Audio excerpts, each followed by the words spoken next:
Hello বন্ধুরা, আমার সালাম নিন। আসসালামু আলাইকুম। আশা করি আপনারা সবাই ভালো আছেন ইনশাল্লাহ, এবং আমার প্রত্যাশাও তাই। সেই সাথে আমার প্রীতি ও শুভেচ্ছা নিন।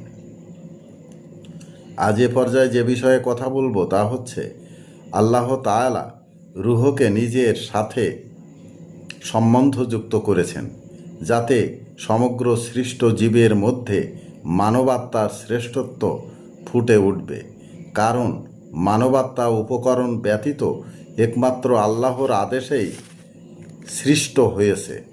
এছাড়া তার মধ্যে আল্লাহর নূর গ্রহণ করার এমন যোগ্যতা রয়েছে যা মানুষ ছাড়া অন্য কোনো জীবের আত্মার মধ্যে নেই।